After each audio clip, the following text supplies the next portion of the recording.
Hi everyone, good morning and thank you for joining us today. My name's Amy and I'm the Communications Manager here at MorePay. Today we're going to be talking about the topic of home working.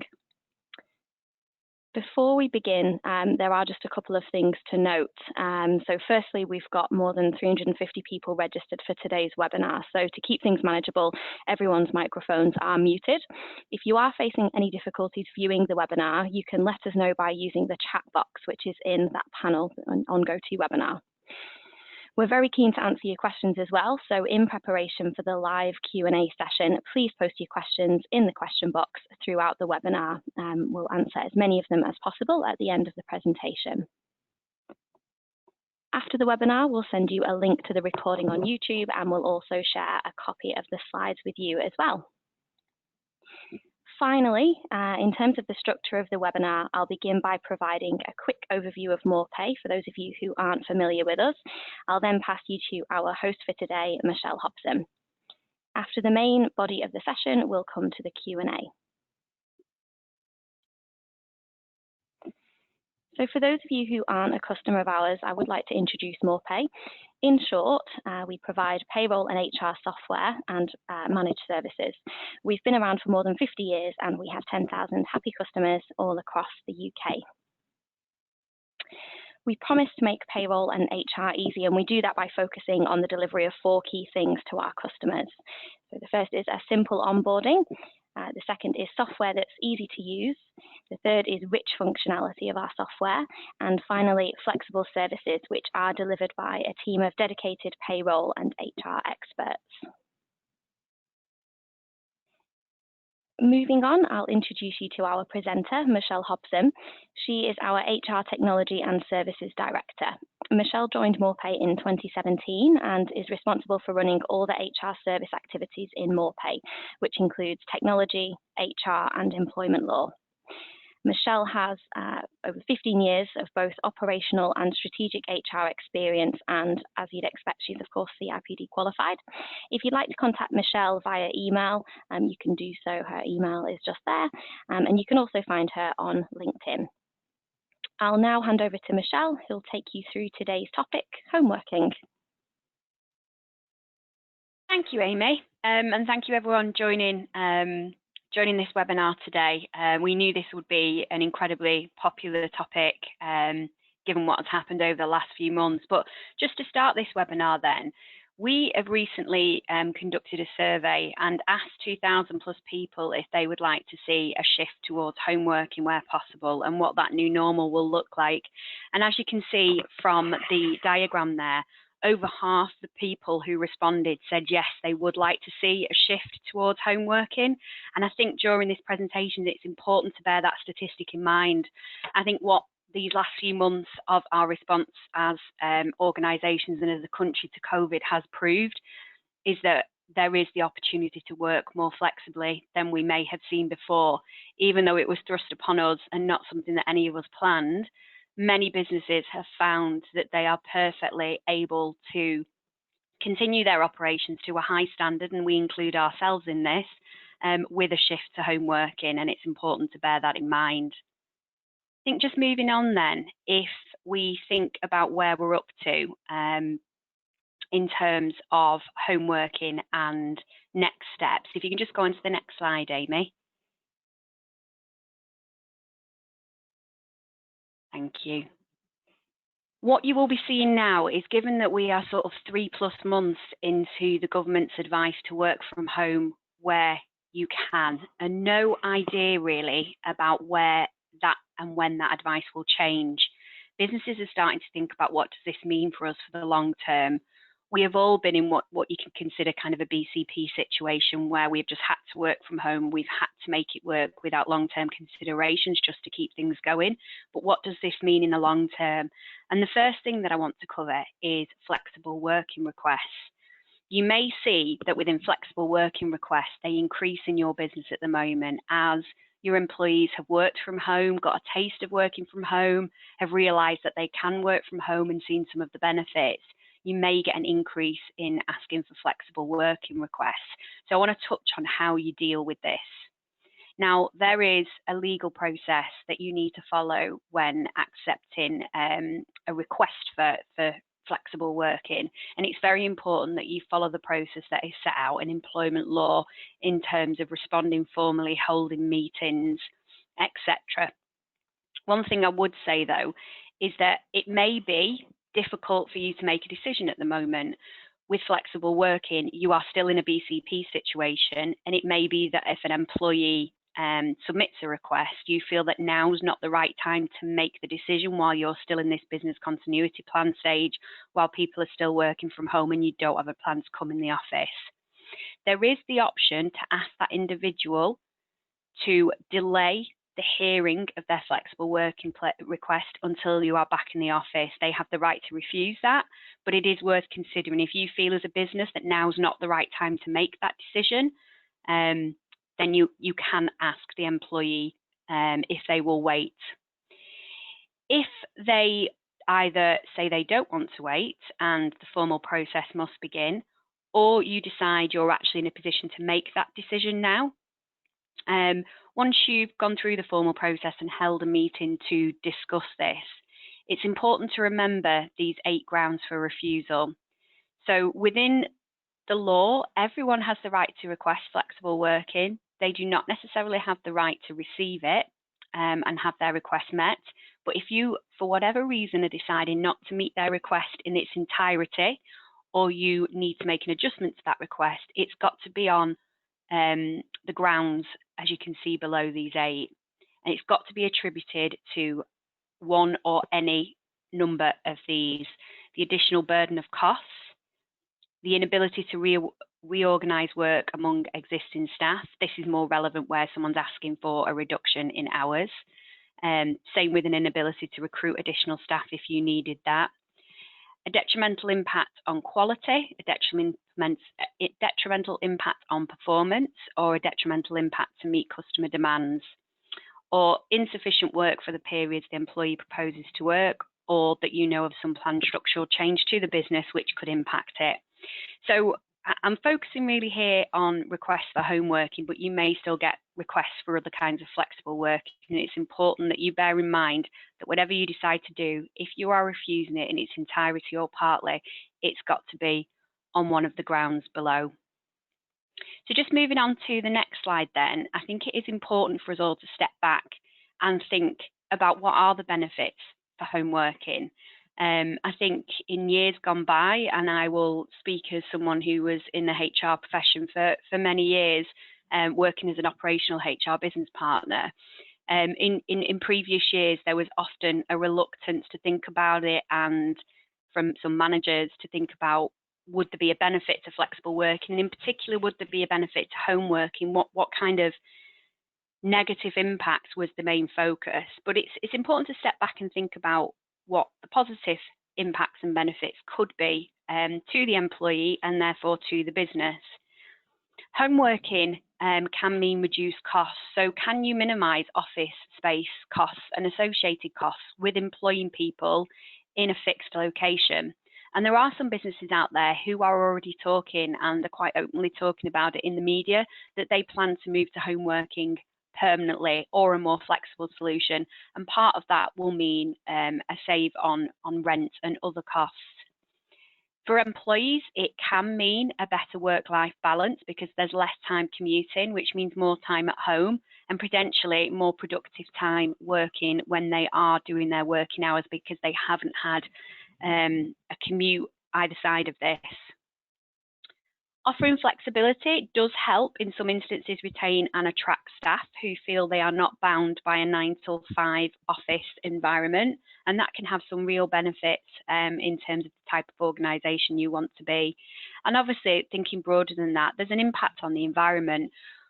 Where there's more people working from home, this means less cars on the road, and that has a kind of a significant contribution from a community and environmental point of view. And there are some businesses who feel that this is very important to them and can move towards it. So when thinking about flexible working, just to summarise, and I'll go into a little bit more detail about the types of things you might be thinking about. If someone does put a flexible working request in, you must look at it. You can ask them if you want to delay it until such time as you are out of your BCP and feel it's the right time to make a decision. But if you decide to go ahead with it, make sure that you follow the procedure, take some HR advice, and if you do refuse it, it needs to be linked back to one of those reasons. So just moving on then, I want to move on now to some more important considerations. So beyond individuals in your organisation putting in a flexible working request, some businesses are looking at making fundamental shifts, whether that's permanent home working, and organisations have decided not to reopen their offices at all and are going to shift everyone to home working. Other organisations who are thinking of having a more agile and flexible approach to working, where maybe they still will have office space, but not as much as they did before, and allowing people to work however and wherever they choose as long as the work gets done. But there's lots of things to consider in this, and this is what I want to talk through now. So we just go on to the next slide. The first one that I want to talk about is safety and risk assessment. So obviously within More Pay, we run a health and safety section of the business where we support SMBs with health and safety. And we have seen a massive influx in the last couple of months in terms of questions around home working and supporting them in home working, supporting our customers. I think one of the things to call out at the moment is that most people who are working from home at the moment are working from home because of COVID. So there are still responsibilities to make sure that your employees are safe, but it is not deemed to be a permanent arrangement. But if you are looking for longer term to make this a more permanent arrangement, then there are things that you have to take into account. Just because an employee is working from home does not mean that the responsibility is no longer with the employer. So are the employees' home working provisions safe is the main thing. For employees who are using DSE and those arrangements are permanent, there should be a full workstation assessment using a checklist.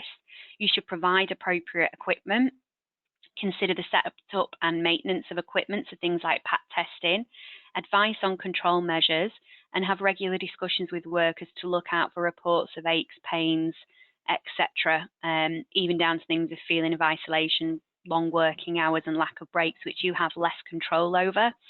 So whilst there are many benefits to home working, it has to be done in a controlled way if it's to be done long term. I mean, at the moment, I think everyone is seeing in our emergency situation, people sat at dining room tables, even sat on couches, like the picture you see on front of you. But if this truly was something you were thinking about moving to long term, you've got to try and treat your employees in terms of safety and provisions and assessments, just like you would do in the office, and help them set up an appropriate place in their home. So move on to the next point then. Suitability is thinking about employee well-being. There is a huge focus in general, and it was even before COVID, on health, well-being of mental health and well-being of employees. And you really need to give some consideration of how you manage that when people are working remotely and not connected in a face-to-face environment. It is a little bit more tricky, but it is certainly not unachievable. So you've got to think about, is home working suitable for the employees? If you are setting up home working, you've got to make sure that the contacts that you as managers, you as organisations have changes, because you need somehow to replace the corridor conversations, the chats over a coffee, the ability for someone to pop their head over a desk and ask a question. You need to think about the sorts of ways that you can replicate that to avoid people feeling disconnected, isolated, or even abandoned, because this affects their stress levels and well-being. So some tips that we've got are to put procedures in place to keep in direct contact with home workers, whether that's regular catch-ups. There's things that I've been doing with my team because we've been adjusting to this as well. So we have a regular weekly catch-up to talk through all the things that we've got going on that week. But we also put time in for a quick cup of coffee and a chat, even if it's just sort of a 10-minute break. You could put in virtual lunches where you all stop and have lunch at a particular time, whether that's on camera or not is up to individuals, but it's making sure that there are alternative provisions in place, because things that happen naturally and organically while you're in an office, they won't necessarily happen while someone's at home. Have an emergency point of contact so people can know who to go to. And a particular thing that's been very successful for us is that we have trained mental health first aiders within MorePay for our own staff. And that has been of real benefit during the past few months of COVID. And we talk about this regularly on our business updates. We have focuses on mental health and wellbeing, and make sure that they know that there are the mental health first aiders. But in the absence of those, just make sure there is a point of contact that people can go to. And also thinking about things like an employee assistance program. Do your employees have access to confidential advice to help them deal with situations like this? On to the third part now, so the next slide. Is think about the legalities around contracts and consultation. What is the impact on the employee's contractual terms?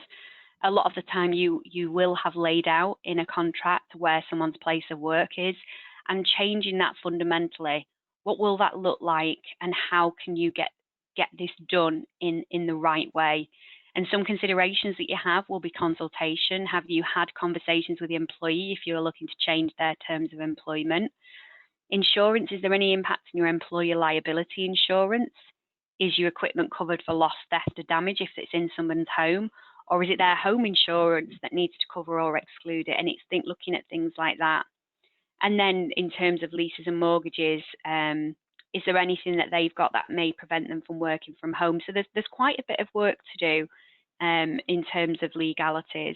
It is possible to change the location of somebody's work in a contract, but I would certainly seek HR advice before making that change. I think it's also important to note that there are different options in doing this. You could move to a blanket home working, which is changing their place of work and making sure that you've got the support around it, as we're talking about here. But there are organisations who, rather than a blanket change to home working, have actually introduced an agile working policy, which gives people flexibility. There may be an office space that people can use and still come in, and that's considered their main place, but you have allowed them to decide if they want to work from home, work from a coffee shop, or introduce something more flexible. Now, an agile working policy does have a lot of benefits, but it is something that needs a lot of consideration, and it's usually quite a lengthy document. And again, that is something that you should certainly seek HR advice on in both instances before implementing, to make sure that you've covered everything that you need to. And then just on to the next slide. Obviously, security is something that you need to think about with home working, agile working, flexible working that isn't in the office. There are controls that you can put in an office that you cannot necessarily put in someone's home. When you're thinking about security, think about hardware and data. In offices, and I'm sure many offices are like ours, we have keypads on the doors. In our shared office, we even have fobs that you have to press to get into the lift. There is very strict clear desk policies. We have lockable cabinets where information goes, and all those sorts of things are controlled. So it is more difficult to do this at home. Think about how you ask those questions to your employees to make sure that they are not breaching any confidentiality. You may have specific arrangements with certain customers where you have to provide proof of confidentiality, and think about what implications that may have. And some of the questions that we would recommend that you think about and answer, interruptions and confidentiality. Are you satisfied that they'll be able to work normally? Are other home occupants distracting them, or could they place confidentiality at risk? I'll caveat that with, at the moment, we are all in a very unique situation. I myself am working at home full time on my own with 2 children of school age, and we are in very strange situations, whether it's pets, children, partners, there's lots of things that can distract us at the moment, but long term, when we think about coming out of this, when the world gets back to normal, or whatever new normal looks like, children go back to school, think about it in the long term. How can you help them with interruptions and confidentiality? Also, how do you ensure cybersecurity and protect that confidential data that you may have? Their computers, broadband, telephone, what virus protections have you got and have they got? And how can you make sure that you can live up to that same standards of security that you would expect in an office? And what about communications? Are you able to encrypt them? As staff, understanding of the importance of data protection and compliance. One of the ways that you can think about this, aside from looking at the practicalities in the background, is think about the training that you give to your staff.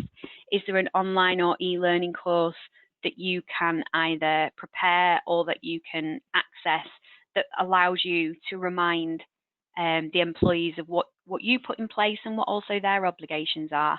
And the thing is around constantly talking to these things. There are huge amounts of considerations when talking about flexible working, home working, and the changes that have been brought upon us. And I think it's just really important to step back. Do remember that we are in an emergency situation at the moment, so life is not as it normally was, but decisions are being made and businesses are starting to look at how this will work long term, even in the absence of knowing when the government advice will change, because we know that the government advice still stands that if you can work from home, you should continue to do so. But some businesses are starting to make broader decisions on that now, and there are lots of considerations. I'm just going to go through now a couple of things around more pay and how we can support with flexible and home working considerations. And then I know that we'd had quite a few questions in beforehand, and we'll be getting questions now. So then I'd like to kind of spend a bit more time talking through the questions and seeing if we can help individuals with their real life examples or point them in the right direction. So in terms of more pay then, obviously we support HR and payroll as our main business, and part of HR also includes health and safety, as I mentioned before. And there are a number of ways in which we are already supporting some of our customers around either temporary or permanent home working. Our software that we have for our payroll and HR system is a cloud-based software. So this allows customers to instantly access this anywhere. It isn't something that needs to be downloaded in a particular office. There is employee self-service, so they can access their pay slips and expenses anytime, any place. And that is really important. And the payroll automation reduces the risk and admin on payroll, and any difficulties that may be brought out because of home working. From an HR and health and safety perspective, as I've mentioned, we've been quite busy over the last few weeks with various things to do with COVID, but that also includes advice on home working and advice on specific instances of flexible working requests. And we support our customers from both an HR and health and safety point of view. We have our normal advice lines, which are, as I said, very busy at the moment, but we also overlay this with consultancy support. So we are advising customers in a more direct and approach way, in a qualified, bespoke support on the legalities of home working for employees from both an HR and a health and safety point of view. And there are a number of our customers who've taken that up. All our customers have the option to buy legal expenses insurance, and we offer that as a product that sits alongside our normal service. And this is all around protecting your business by mitigating the cost of a tribunal on the basis that you've sought and followed our advice.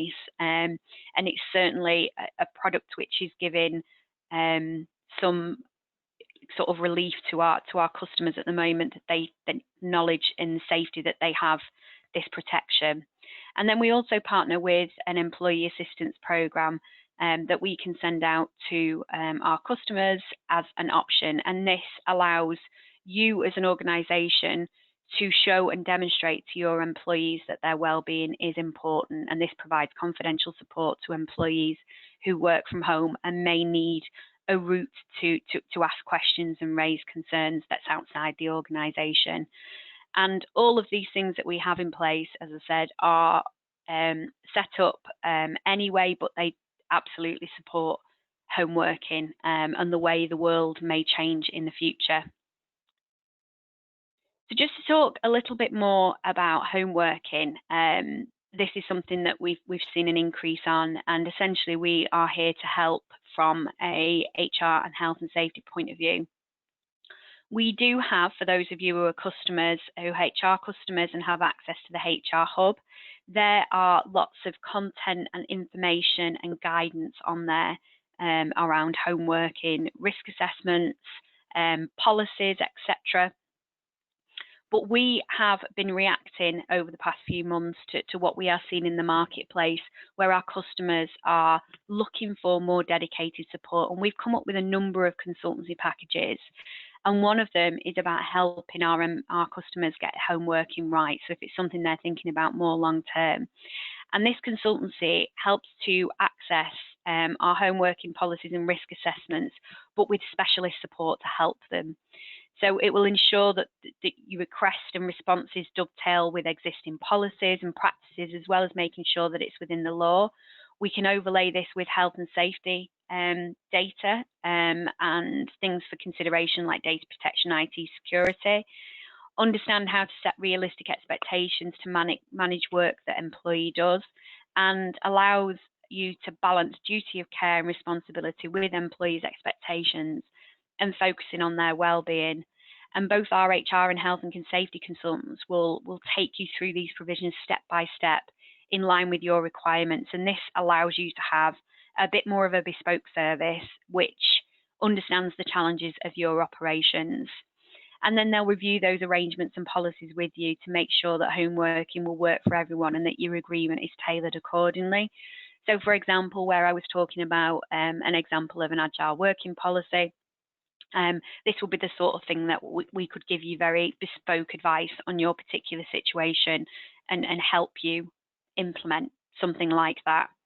And if any of you are either payroll or HR customers or not customers and prospects and want to learn more about it, then please do just contact our sales team and we'll be happy to give you some more information.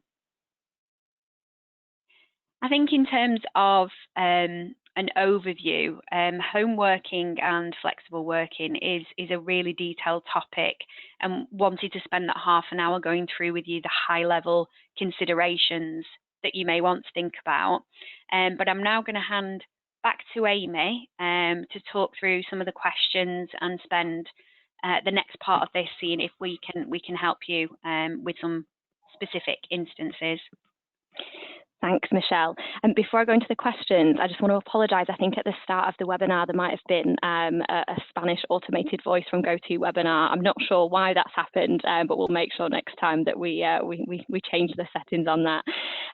So if you just continue to drop your questions in the question box, and we can pick them up as we work through them. But the first question, so this particular person has said that we are looking at working in a more agile way going forward, with people working more from home and just coming into the office when required. Our CEO doesn't want a formal procedure where people formally request working from home, as she wants the heads of departments to agree this with team members. So what things would you recommend we do from an employment perspective to facilitate this? I would say this kind of goes back to my suggestions on an agile working policy. I understand that maybe there doesn't want to be a strict we are moving to working from home policy and wants to let it happen organically.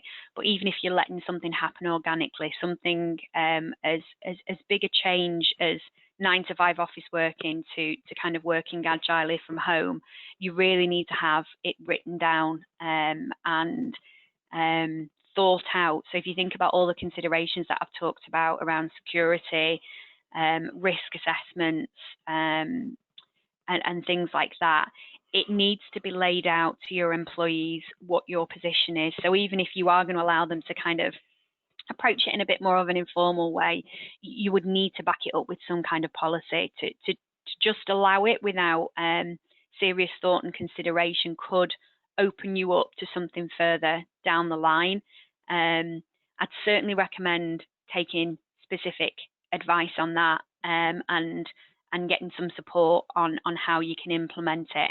There are organisations, and I think there's quite a few sort of council organisations who have successfully implemented agile and more flexible working, but they have done so underpinned by quite a serious policy, which takes into account all the things that I talked about. And while it may seem that defeats the object of it being more flexible, you have a lot of obligations as an employer, and it's important that you have given those consideration, and you make sure that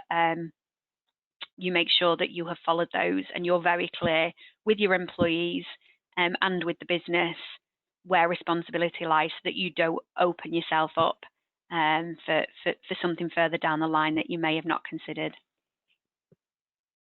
Great. So the next question, we've had a flexible working request in for home working, but we don't want to make a decision until we know when we will be back in the office. Can you advise on what we should do?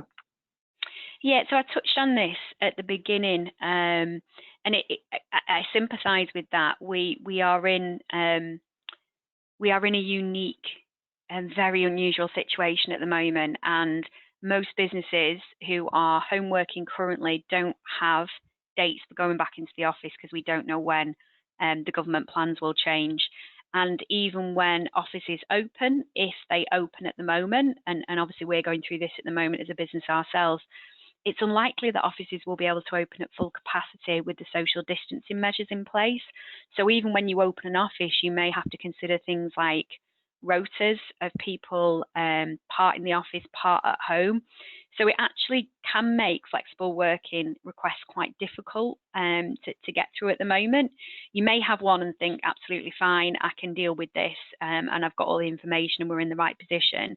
But like in this circumstance, I would recommend that you speak to the individual and ask if you can delay your response to their formal flexible working request till such time as you're back in the office in a more normal environment and can make the most informed decision. They do have the right to refuse it, but I would encourage you to talk to them, and whatever you talk about and agree with them, just make sure that you follow it up in writing. If they do insist that it goes ahead, and you make a decision, make the best decision you can with the circumstances and information that you've got, but do remember that employees are only allowed to make one flexible working request in every 12 months.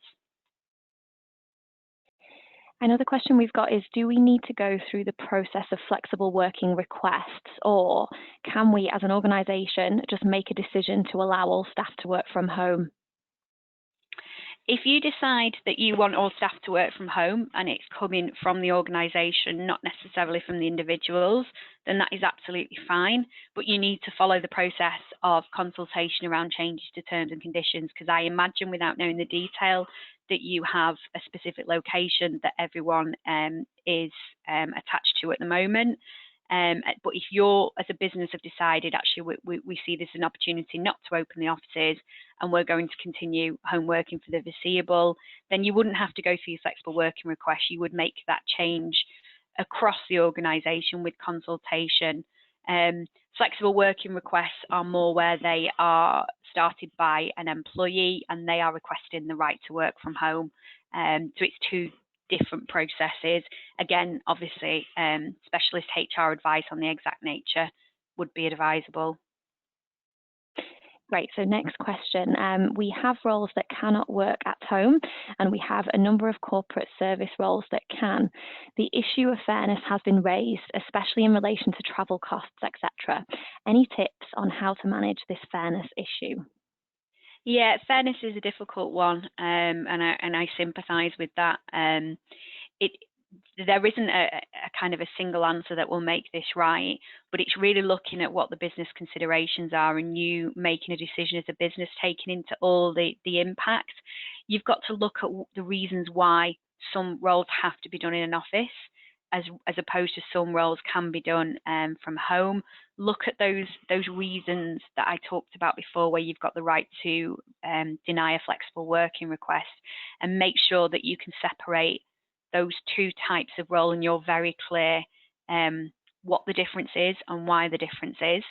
I would suggest open communication with the employees that you're dealing with, and being very honest about the reasons why once you have decided them. But also do be careful and make sure that there aren't any potentially discriminatory issues between the jobs that you're talking about.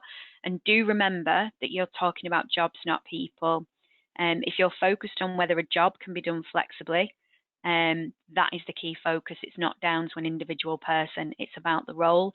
Be very clear, honest and open, and make sure that there isn't anything that could be deemed to be discriminatory, and again, if possible, seek advice. So next question, when you allow employees to work from home, can you specify where home is? So for instance, if they want to work from a holiday home. You can do, but I think if you were looking at home working and true kind of flexible working, as I was talking about agile, that kind of means working from anywhere or any place. And this is where it is important that you are very specific at the beginning about what that means. I think if people, I would ask the question, if you are saying home working, what would be the difference of somebody working in a holiday home as opposed to their own home? If they could guarantee that they would still be working, and you have to, as a business, make that decision over what is and is not appropriate, and have reasons behind it. If you felt it was going to be a problem, then you would have to clearly lay that out and explain the reasons why you felt it was a problem, whether that's to do with Wi-Fi, security, etc. And it all goes back to why, when you are putting things like this in place, that you need these policies to be explicit about what is and is not accepted. I go back to what I said before, it may feel like it defeats the object and you will never come up with a list in its entirety, but a good policy will cover most aspects and make it kind of clear to your employees what is and is not acceptable. Great. So next question. We are looking towards a more agile way of working, but are aware this is a large culture change for our organisation. What sort of support would you recommend to put in place for managers in terms of managing performance and employee well-being remotely? Yeah, this is a big consideration. So all the things that we've talked about in terms of practicality of risk assessments, the bit that I touched on around kind of managing people remotely, it is a complete shift in culture for managers and for employees as well. And it's important to get that right. If you are looking to make something a permanent change, one of the things that I would recommend is some kind of employee forum. First of all, for employees, to allow them to discuss and debate the issues and concerns that they may have, to allow you to address them.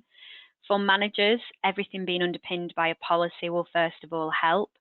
I think it will also help for some kind of manager training, and obviously face-to-face training is difficult at the moment, but there is online training or e-learning that they may be able to do to give them tips and hints about how best to manage the team. And it's things I was saying before, you know, there are lots of different things you can do around particular times of the week, having meetings, some kind of informal coffee break type meetings, making sure that you've got the right processes in place, like the performance management process that can be managed remotely, and still trying to create that office environment, but in a remote way.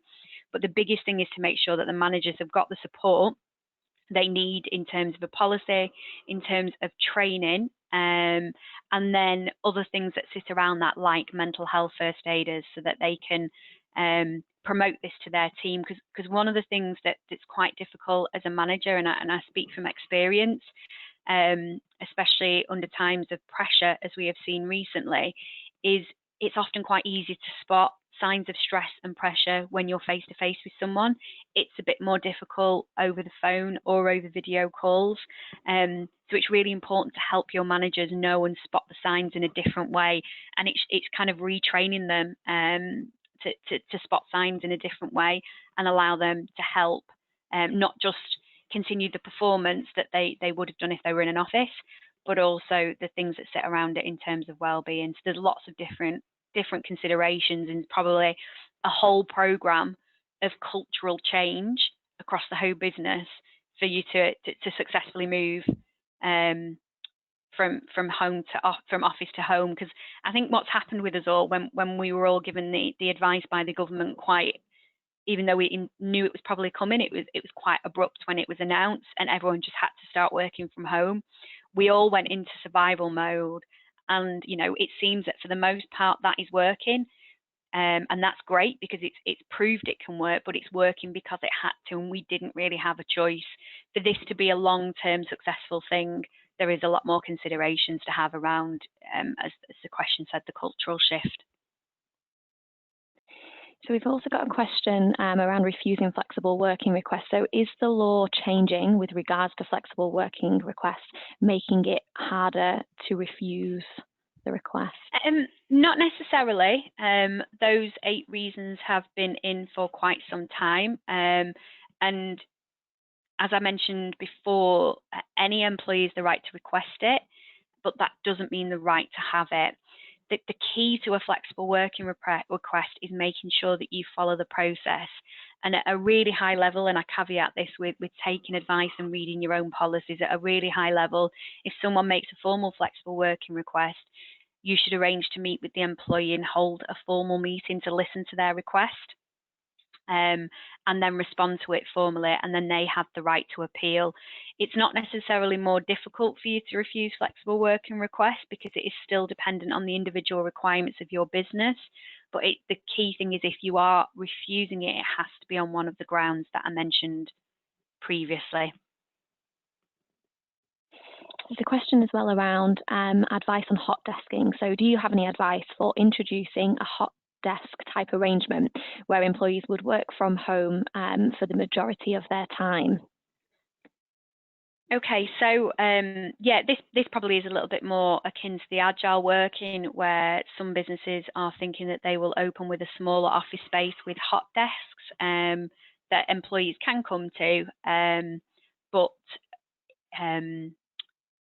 they can also work from home. Again, we are in this unique situation where if you were to bring people back into the office, there are lots of considerations to make in terms of social distancing, and probably at the moment that would make hot desking quite difficult, particularly if it was kind of a flexible and informal arrangement for hot desking.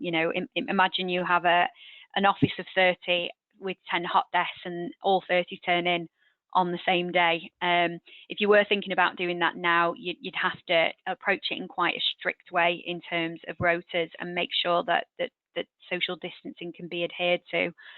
In general, though, it's about making sure that, again, you lay out what that policy is and how you expect it to work. There may be lots of different considerations that you have to take into account, particularly at the moment. If you think about hot desking, there'd be a kind of a cleanliness and sanitation type issue, where one person's using one desk one day and then somebody else comes and uses it the next day. So you'd have to think about the cleaning provisions, and that's probably going to stay in place for quite a long time. So I would think about that. But it is certainly an option. But I just think at the moment, given the circumstance we're in and given we don't know how long it will go on for, you would have to make that a bit more of a structured arrangement, but it is certainly possible. And from a health and safety point of view in particular, thinking about the considerations, there are customers that we've kind of given similar advice to and who've asked us those kind of questions, that they want to open an office, but with social distancing, they've only got a certain number of desks and they want to make it more hot desking. And our general advice would be to just make sure there's some kind of structured rota in place for now and for the foreseeable future. Great, so we've got an extra tricky one here, I think. So due to the detrimental impact home working has had on the performance of one of our teams, we need to return them to the office. Some of the team are having difficulties with childcare and the limited provision of this at the moment. How would we deal with this when we can't support any underperformance as we may lose contracts? This is a really tricky question, and I think what I will start by saying is that to truly give a full answer, this would need specialist advice. So if that is a customer that has asked that question, I would recommend ringing the HR advice line to talk through the specifics, because this is quite a difficult one. Home working, even in a BCP situation, is not a get-out clause for poor performance to be accepted, but we are working in very unique times where people do have issues beyond their control, particularly around childcare, and until schools open, that is likely not to change. Although over the next week or so, that may get easier. Now there is the option to allow children to visit another house, and if there is potentially anybody in your support network. So I think the key to it is to be having these open and honest conversations with the individuals and recording these conversations. If you have someone where you're concerned about their performance, even if you think it's to do with the difficulties that they have at home, whatever they may be, it's starting to have those conversations. See if there is anything that you can put in place that may help them. For example, if you have an individual who is at home on their own all day with school-aged children and their partner is out at work, is there a way that you can change their hours so that they do more work when their partner is at home and can look after the children, and you might see an increase in performance? Talk to them about what options and provisions they have got once the rules change next week. And just see what support you can put in place. If the support fails and you don't see an improvement, then you probably will be in some kind of performance management situation, but you've just got the added complexity of the contributing factors that are potentially beyond their control. And that is where you really need to seek specialist advice about how best to handle it. So we've got a couple of questions that are linked here, so I'll ask them together. So one is, does the company need to contribute with expenses for employees working from home? So for instance, broadband costs, electricity. And somebody also asked how are employees compensated for the extra costs associated with home working? Yeah, well, again, this is a really difficult one to answer at the moment. With COVID, the answer, if home working is a result of COVID, then the answer is probably that you don't have to at the moment. It gets more complicated and tricky as you move to something more permanent. And there are allowances that individuals can claim from the HMRC or things that you can put in place. I mean, most people have broadband at home, and a lot of the time now that is unlimited broadband, so that shouldn't be a negative impact to them. I think in terms of COVID as well, most people are saving significantly on commuting costs, which would offset anything. It is more, if you were looking at it on a permanent basis, that you would need to look at what options are available. And again, this would all form part of the policy of clearly setting out where your obligations are in terms of providing equipment, broadband, etc., and what allowances that the individuals can get from the government in terms of kind of expenses. I think again, this is something that would need specialist advice in terms of laying this all out carefully. We do have a lot of advice from a health and safety point of view on our HR hub around home working and things like this, and we also follow the HSE guidelines. So I'd recommend looking at the HSE guidelines for responsibilities of home working. But it all goes back to the serious consideration that needs to be given before making a decision one way or the other to move to something like this. But just to reiterate that potentially no in a COVID situation, as it is an emergency. Under an agile working policy, what happens to display screen equipment if working in multiple locations? So, for instance, if you're moving from, your home to a holiday home to a cafe, how does that work? Yeah, you just have to make sure that you have a display screen assessment that can be used in any environment. And this is maybe where you decide that there are certain places that you don't want your employees to work, but you would have to lay that out at the beginning, and if not, lay out the way that you can control the display screen assessments and the regular contact that you have with your employer. And I know I keep saying this again, and I will just keep reiterating, this is where you need specialist health and safety advice. On a webinar, we can give very generic advice, but each situation is so unique that it's very hard to say definitively. This is absolutely what you should do, because there's so many different considerations, and it's very important for us to support our customers in getting this right for them and their particular situation. Okay, so I think we've got time for one final question, and then we'll wrap things up. So this one, is there a tool or template that you can share that we can use to assess the moving to home working versus returning to the office, i.e. something that can assist with this decision-making process?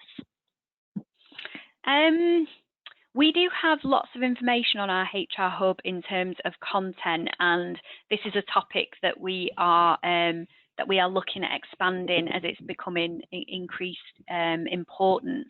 I wouldn't say that there is one thing that can be shared that would give the exact answer, but if it's a customer, I'd certainly recommend looking on the hub and calling in to the advice line for help and guidance on it.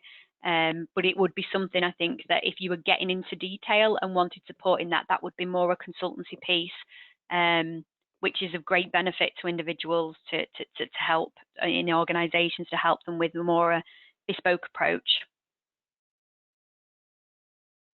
Great, thank you, Michelle, and thanks everybody for your questions. There are a couple that we've not got to, and that are specific to some other areas. So we'll make sure that we answer you on those after the webinar. So we'll come back to you this week with a direct answer. So to wrap things up, I'd just like to point you in the direction of the More Pay Knowledge Centre. There's a whole host of information in here on various payroll and HR topics. You'll find things like our employment law and HR legislation guide, which has literally just been updated for the June-July edition. That's in the resources section. There's also lots of topical blogs in there written by our various experts across the business. We share these on social channels too. So if you follow us on LinkedIn, you'll see these on your news feed as we publish them. So we hope you found today's webinar helpful. Thank you so much for joining, and thank you so much to Michelle as well for hosting and for answering all those questions. We'll close the webinar now. We hope you have a lovely day, and we'll follow up with the slides and the recording as soon as they're available, so you'll all have a copy of both of those. Thanks very much.